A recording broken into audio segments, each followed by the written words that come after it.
The Triad region remains one of North Carolina's most attractive housing markets, offering a perfect blend of affordability, quality of life, and economic opportunity. As you consider purchasing a home in 2025, the Sharp Mortgage Team is ready to help. With median home prices significantly lower than the national average, first-time homebuyers and families continue to find excellent value in the Triad. And with programs like NC Housing Financing Down Payment Assistance, your new home may be more affordable than you think. Or if your holiday bills have been stacking up, the Sharp Mortgage Team can help you consolidate your debts and put you on a successful road in 2025. Call them today and they'll advise you on the best strategy. Call Ashley and the folks at the Sharp Mortgage Team at 336-575-9448 today for a no-obligation conversation that could be your best decision all year. This is the Triad Podcast Network. Hey, everyone. Thank you for joining us for our next real estate episode. Blake, I was ready to hit record on this episode about a week ago, and it has been killing me to wait this long to have this conversation with you because we got to talk tax assessments. That seems to be the hot topic in our city. I don't know if it's happening in other neighborhoods, but there was the group chat of my neighbors was lit over the last week because of people getting their tax assessments in the mail, seeing these numbers. The sticker shock of it has been through the roof. So I can't wait to get into this topic with you so that you can tell us to just, all right, everyone, don't panic here. And let's talk about what this really means. So we're going to get into tax talk, and maybe we just go ahead and start because I feel like maybe that's what people want to hear. And then I want to get your market analysis at some point. But Blake, is this a big a deal across the county and the city as it is in my little neck of Winston-Salem? So the average increase of the valuations in Forsyth County was 43%. So according to Forsyth County. So if you went up more than that, and we'll get to yours because you really did. Well, first of all, is everybody getting this right now? Is everybody getting a new tax evaluation, a reassessment in the mail right now? If you live in Forsyth County. Okay. Yes. And we can learn off of other counties, like Ginther did this last year.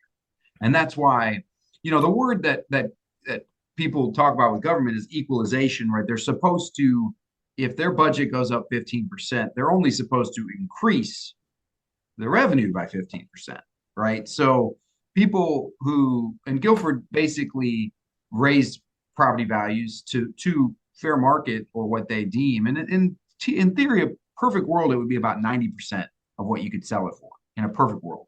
But sometimes, remember, they only evaluate every 3 years, or is it every 4 years?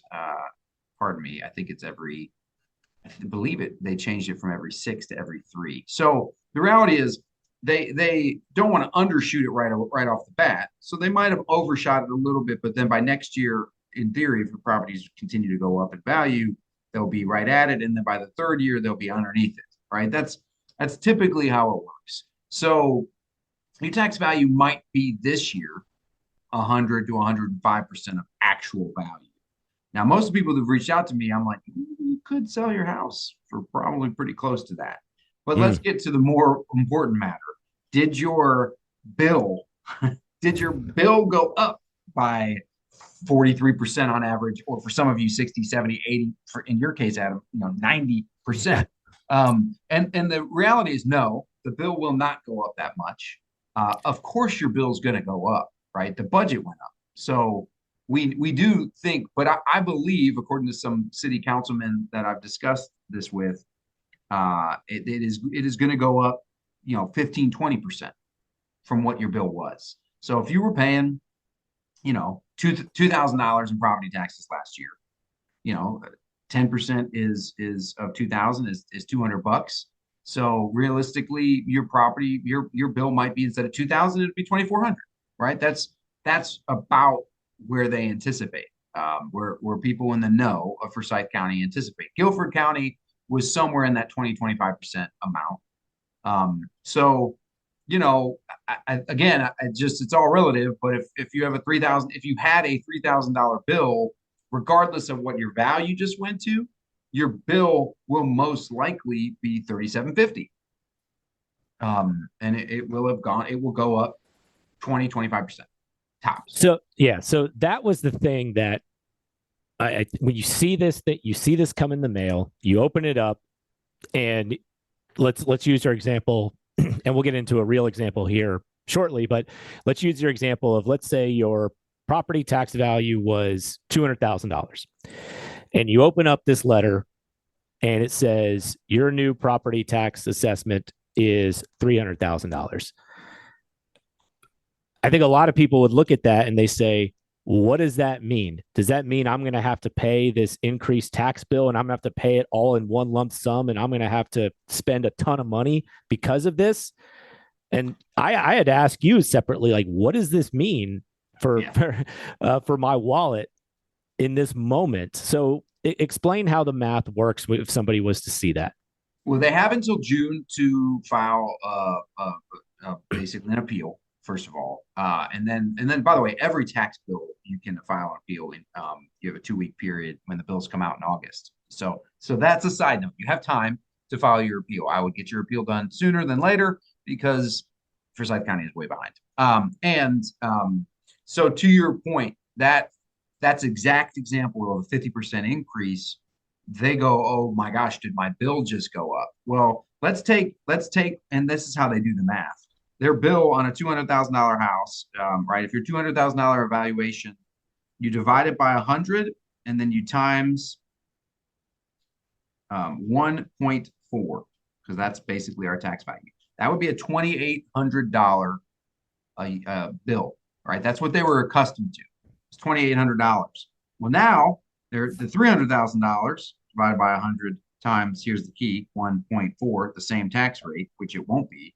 That's $4,200, right? So that's a $1,400 increase, which is in line with a 50% increase, right? The property value went up, but that's not what's going to happen, right? The most likely thing will happen is that the rates will go from 1.4 down to 1.1, right? And so then you take that 300,000 and you divide it by 100 and you times 1.1, right? And it's a $3,300 bill now. And so their old bill was $2,800. Their new bill is $3,300. Their bill went up $500 annually. And here's the key. The hard part is we're playing a guessing game, and your escrow shouldn't change right away because we don't know what that rate's going to be. We don't know what that bill is going to be until August. Come August, when they set that rate and your bill will increase, we do know it's going to go up. Your escrow, if you have an escrow, meaning you pay your insurance and your taxes every month with your mortgage, then you will that will get adjusted come August, and they will most likely come calling for you to essentially pad that account with additional funds. Yeah, which means you'll pay more per month in your mortgage. Correct. Yep. Because people have seen this. This is not something new where once a year you'll get a letter from your mortgage provider, and it'll say there is a shortage or there is a surplus in your escrow account, and you'll either get a check to cover it or your payment will change to cover the shortage.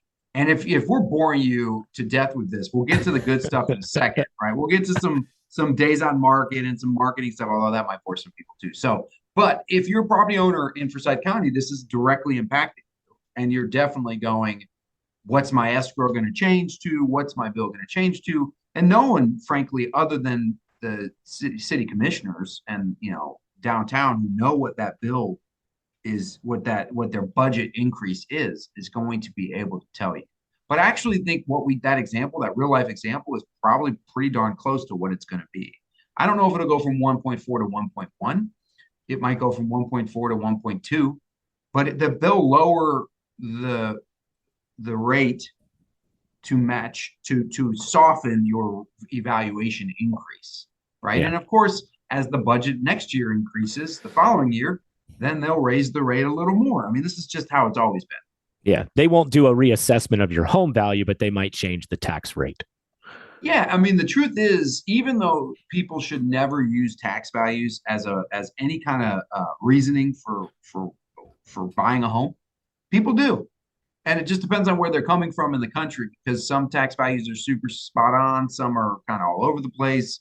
Ours is fine. It's been pretty bad in the historic neighborhoods, but nobody in North Carolina is going to complain about having a low tax bill. So if your tax value is low, you're not going to complain, and a lot of people want me to help them lower it.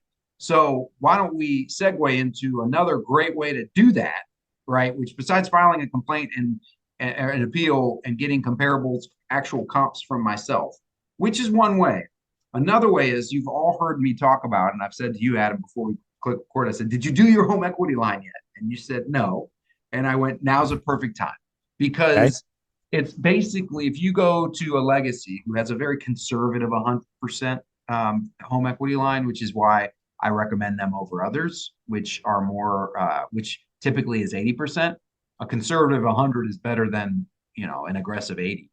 So, meaning, guys, if you have a home and they say they appraise the home, let's say it could sell for 450, they're going to appraise it probably like, 390.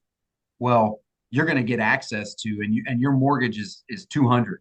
You then therefore immediately have access to $190,000, right? With them, interest only, and you can pay it as you see fit. And by the way, the first 6 months you open your line of credit at a Legacy, it is actually it's below prime, well below prime. And then it goes to prime after 6 months and will stay there. And wherever prime is where it will be. And those of you that don't have an equity line, even if you're like, well, I'm never going to use it, great, fine. Why would you not want to have access to the equity in your home just in case, right? And most of you have a lot of equity. Adam, you have a lot of equity, not just because of where you bought your home to where it is worth today, but because you've been paying it down, right? So now would be a great time to go get that equity line, because they will do an appraisal. By the way, they don't have to. It depends on what you pull from it, but I would just recommend getting an appraisal from them. It will be conservative, which favors you, right? If their appraisal comes in at, use this real life example, at 390, even though your home could sell for 450, which it's probably going to, because they are not going to be aggressive on 100%. You now have a very useful conservative appraisal to take to the tax office.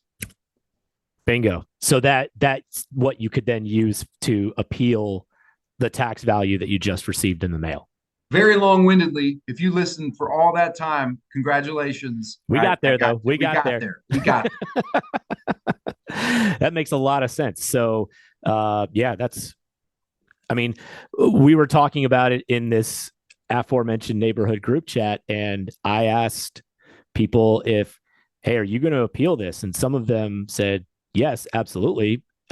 People that live near me also had a lot of them had a big jump in their tax value. And, and we said, hey, I don't think there's a way you can appeal this without getting your own appraisal to fight it. Right. You can get comps from a realtor. We can provide comps, and appraisal is what will help you the most. Yep. And I happen to have one, so I'm going to use it. And I couldn't dream of selling my home anywhere close to where the tax value is. But hear me, if I was going to sell my home in the next year or two, I would not fight the value. If you were going to sell in the next year or two. Yes, because you want it to appraise as high as possible, right? You want the appearance, and we already say, realtors say, please don't look at tax value. That is not, an accurate description. But guess what? Who uses tax value as one of the parameters for their estimate of value on your home? A popular search engine that most people go to that has a very funny name, and it has a Zestimate. May or may not start with the last letter of the alphabet. That's right. And they use tax value as part of their algorithm. Now, they use nearby comps, which sometimes are appropriate and oftentimes are not. but tax value is a big indicator as well. So if you're going to sell in the next, year or two, don't fight it. If you think it's high, leave it. Because right or wrong, people do use that search engine you mentioned to try to determine what a house is worth. And some old school people would like go to the tax site, right, to say, well, the tax value says, well, and that or the MLS page that agents print off, and you go, oh, please, come on, let's not talk about that. But the Zestimate also does definitely use it, and people sometimes will go, well, the Zestimate says. So okay, this is super helpful. I find this extremely interesting, and I think a lot of people will. I think you're selling a little bit short in terms of what people think about this particular topic, because I've seen it through text, I've seen it on social media, I've seen it in one-on-one conversations. People want to talk about it. This was a huge shock to the system, because correct me if I'm wrong, but is this the first reassessment of tax value in Forsyth County since COVID? Yes. And that's what, by the way, I said 3 years. It is 4 years. That's right. The last one was in 21, and values they were beginning to adjust, but they hadn't adjusted like obviously they did in 21 and 22. Right. So is it helpful to play this out with our situation? And I mean, real life scenario, yours is worse than most, right? Yeah. So real life scenario, do you mind sharing? I don't. No, because we talked about it beforehand. I mean, tax values of homes it's public domain, and so it's not a secret if you really want to find it. So. And what's interesting, Adam, is so I haven't pulled comps in a while, but I do think there's your home is probably going to be selling somewhere near where they said. Yeah. Right. That's the hard part. I don't remember what you paid for it, that's public knowledge too, but we don't have to go over that. But the reality is your tax value almost doubled, right? It was in the mid twos and now it's damn near 500. Yep. It was 258 I went back and I checked the data when I got the reassessment letter. It was at 258. That was the tax value when we bought the home. And it hovered around there for most of the time until now. That's a little bit less than what we bought it for back in 2014, late 2014. The letter we just got in the mail 2 weeks ago from this recording, it came in at 486. Yeah, I mean, and the truth is, that's probably not far from where you guys would sell. I mean, look, we get you guys have this really helpful and wonderful dashboard that you send out to clients every month that helps to calculate home's value, how much equity, et cetera. And you're using data to provide that. And so I followed that on a monthly basis. And so when I saw this number, it's a big jump, but I wasn't surprised to see it just based on the data that you guys and your company have been sending along on a monthly basis. And I think that's true for most people, right? Most homes went up across the country, but specifically in our area, 50% in COVID, right? And then a little bit more since, give or take. So most homes, if your home was worth 200, it is worth north of 300 now. And if your home was, your home was probably a little low. I mean, it was low, right? 250 was 258 was too low. And I would just say to those folks, like, congratulations, you paid less taxes than you probably should have. That's great. Because your home was never, it's been a long time since it's been worth that. It was probably worth more than that pre-COVID. And then you consider post-COVID, it would have gone right from 258 to at 125 upper threes, right? Easily. And you guys have made improvements. Your neighborhood is in a higher climbing equity neighborhood than the average. So it seems to reason that you would sell in the mid to upper fours. So your tax value is not necessarily dead wrong. Now, look, per the exact example I gave you with what I think a legacy would do, they're not going to appraise your home in the mid to upper fours, most likely. They will probably appraise it in the upper threes, maybe low fours. So you would then be able to utilize that appraisal, go to the city, and they will probably consider. They're not going to just, I'm happily sending CMAs. I don't know how much that will help because they Mine is deemed more highly subjective, even though an appraisal is too, right? I mean, it is. It's one human's opinion. Yeah. I will say I felt so much better after talking to you about this. I feel even better after this conversation to know that, okay, because I did my calculations on where our new annual tax bill was going to be. I did those calculations off of the existing city and county tax rate. Right.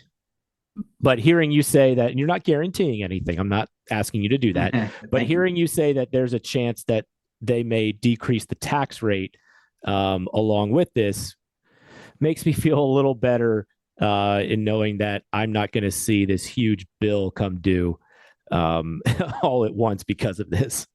No, I mean, you would see, you're right. I mean, it would be a couple $1,000 increase, right? And so your escrow would immediately change. And I'm doing some quick math on what I think it will be, right? And so I mean, your bill before, right? 258 divided by 100 times 1.4 equals 3,600, right? And if you kept it where it is, it would go to 6,800, right? So it would have, darn near doubling, almost right? doubled, yes, almost doubling.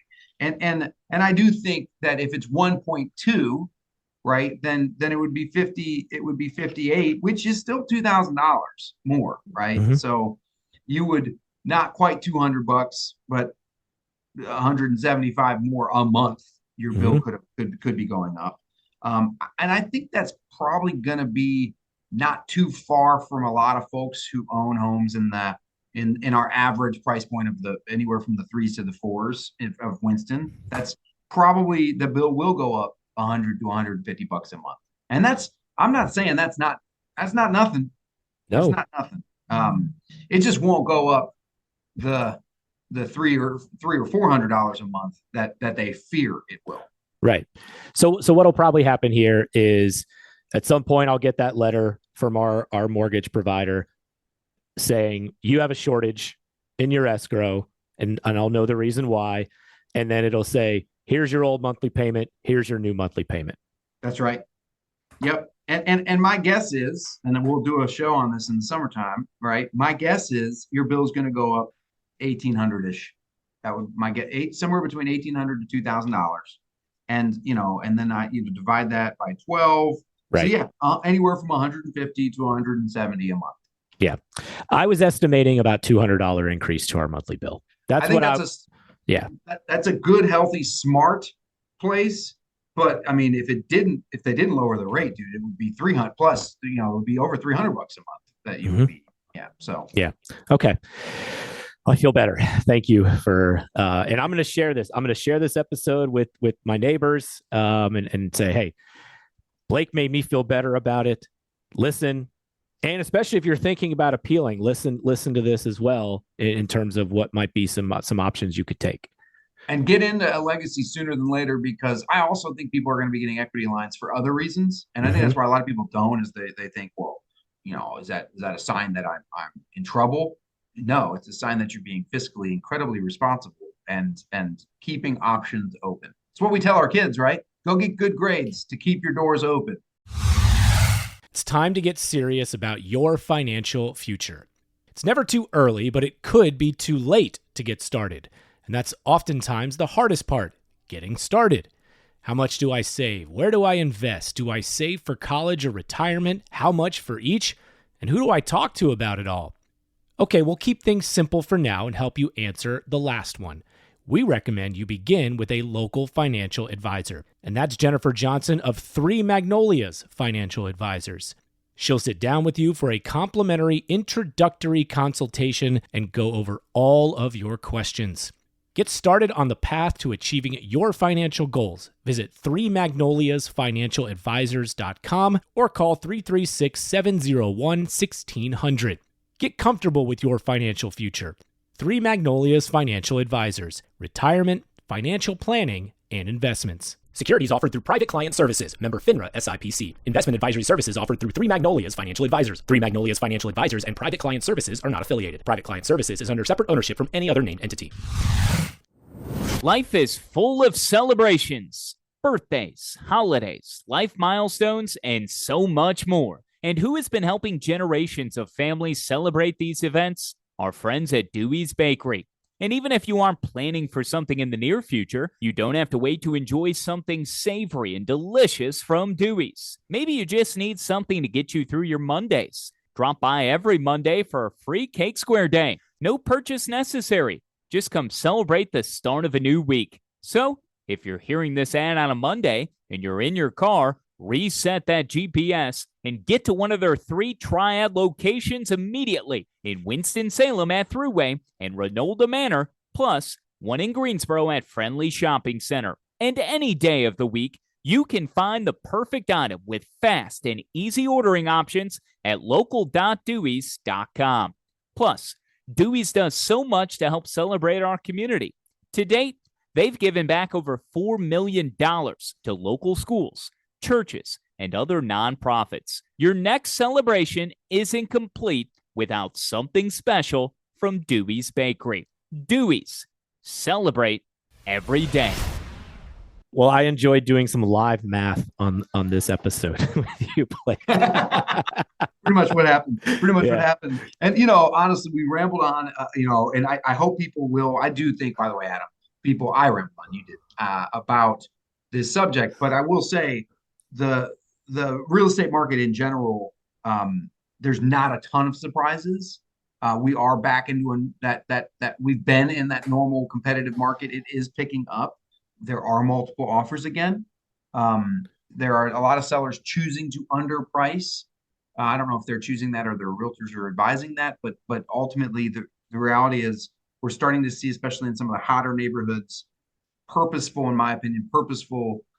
10% under to drive up multiple offers and get all the best terms. And that's not a bad philosophy, specifically in, I would say, the 5 to 7 super hot kind of can guarantee it neighborhoods.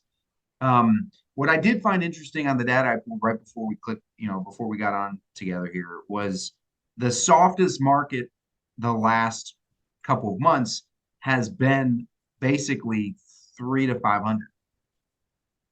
And that's interesting. And I think that just tells you that most of the people pulling the trigger on houses have been under 3 or over 5 in Forsyth County specifically. And I will tell you that I feel that for sure. Our under 3s are going in multiple offers, are going quickly, and our 3 to 5s are better be positioned very well cosmetically or price wise. And we've been saying that for a while. So what you're saying is that in that 3 to 5 soft zone, as you described it, that's the area where maybe the buyers have a little more leverage than the other price points? Yes, and specifically in Forsyth County, I'll say you really see it all the way up to $599, all the way up to $600. There's to put it in perspective, right? There's basically 2 months or less inventory from 0 to 300. There is, funny enough, basically no more than 3 months supply, 600 up, which is people might be surprised by. Really, 800 and up, there's minimal supply. And then until you get well into the millions, which I thought was kind of interesting. But yeah, there's basically there's 5 months supply, specifically 4 to 500. That's the highest supply. Are you seeing the multiple offers? Is it because that agents and sellers in the price points where it's happening more, but are you seeing that more because people are adapting in the right way to where the inventory and the sales volume are right now? Or is that just something that typically happens as we get, close in on a month from spring? Yeah, I think that's the biggest thing is that typically that's the local move. It really hovers in that price point. A lot of folks who are moving here to downsize or below it. A lot of people who are looking to upsize or above it now due to the pricing of houses. Put yourself in that position, right? And so it makes complete sense that given where we are seasonally, that the last 60 days that's been soft and inventory has risen. But yes, come basically Valentine's Day through school letting out, that's when that market specifically in our area will be its busiest. Gotcha. Okay. So the approach is, I mean, whether you're in that soft zone or not, I mean, sellers should do the things they need to do to best position their home, but particularly in that 3 to 5 range in Forsyth County, yeah, buyers are being a little more choosy because there's not as much competition in those zones. So do all the things that we've talked about month after month on this podcast in terms of getting your home ready.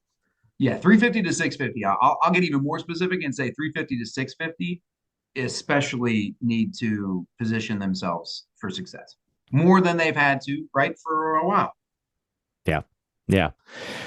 Well, this is great, man. Anything else on the current market that you think people need to know here in mid-February? Yeah, I think people need to stop saying I want to get into a bidding war because then you're not moving. I mean, honestly, in a lot of price points, in a lot of market, I've always thought that was a funny phrase.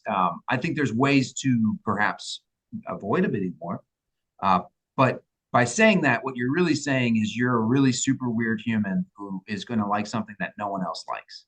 Are you talking about it from the buyer or the seller side? Or both? Buyers. Oh, buyers. Because sellers want multiple offers. Sure. Right? Yeah. They want everyone bidding on their property. The reality is we went through a period of time where that was pretty rare, right? Like especially the second half of last year, there just weren't that many multiple offers. And now buyers fell into this and nationally, markets like Florida, Texas, and Arizona have made buyers think they've got the power again. And they really don't necessarily, unless they're looking in as very specific niche things. But they really don't. And so I've heard that, and I basically think it's buyers who don't really need to move. They're wanting to move, so they're like, I mean, if I can get a steal, okay, you're probably not moving. Yeah, if you're only saying, well, let me see if I can just get a really good deal on a home here and then I'll move, you're not motivated to do that the window thing. Is behind them. Yeah, you're not motivated, and that window is probably behind you, right? Because the fall and the winter time, historically, that is going to be the best time for a buyer. But if you have a home to sell, perfect. I've always said, and it's true, Adam, for probably the foreseeable future in Winston-Salem, if you buy a home in November, December, and then sell yours in February, March, or April, if you can do that, right, and hold 2 mortgages for 5 or 6, yeah, that's the easiest way to kind of guarantee yourself the best deal with air quotes. Yeah. Good stuff, man. Very, very good stuff. Serious buyers only, right? That's what they want. Serious buyers only. Pretty much. I always think people who are serious and they need it, they're like, I don't want a house with a bidding war. I'm like, sir, are you really that weird? Because are you the only one who's going to like this house? Do you think you're that weird? Yeah. Yeah. If you love it, chances are somebody else out there does too. Yeah. You're just not that weird. I mean, maybe you are, but I don't need to know if you are. I think we've done that episode before. You're not that weird. You think you are, but you're not. Yeah. I know. People have heard it, but I mean, let's be honest. Only my mom is still listening. Well, hopefully it means that people took the information we got from their tax value and they went and said, hey, I need to go and figure out this home equity line here so that I can, because the timing is right for that. So many people have put it off. We just happen to do ours. Me included. Yeah. Me too. I just did ours in December, which is great. I'll use it. It'll work. Yeah. All right. Well, I'm going to stop putting it off now, thanks to this great advice that you've provided. Blake, I hope people take this and they realize just what a great partner and ally you and your team can be in whatever they're dealing with their homes. So great time here to let people know how they can reach you and your team. Oh, thank you for the plug. 336-283-8689, 283-8689, and visit us on the interwebs of theginthergroup.com, theginthergroup.com. All right. Well, happy Valentine's Day, my friend. I know you guys have a big giveaway that you're doing for Valentine's Day. You provide one of the many contests and games and things that you do for your clients is you allow them to get a chance to win the perfect local date night. So even though by the time you listen to this, the time may have passed for you to get involved, go check it out on their Facebook page and see what exactly it is so that you can be ready for next year. And by the time this comes out, we will be having our March Madness event on Saturday, the following Saturday. So reach out, DM me, text me if you want to go to that. That looks like a lot of fun. We'll share that as well, the details on how you can get involved with that event, because there's still time for that. So, Blake, enjoyed it, my friend. Take care. Likewise, man. You look beautiful. See you. Hey, thanks for listening to this episode on the Triad Podcast Network. Our mission is simple: provide information, advice, and stories about the people and places that make the North Carolina Triad such a great place to be. You can find us by searching Triad Podcast Network on Apple Podcasts, Spotify, pretty much wherever you like to listen. If you like what you heard and want to support the show and those that contribute, we would truly appreciate a rating and review on your favorite podcast app. It helps spread the word along, as do your shares on social media. You can find us on Facebook, Twitter, Instagram at Triad Podcast. To get in touch with us, simply email info@triadpodcast.com. Thanks for listening. This is the Triad Podcast Network.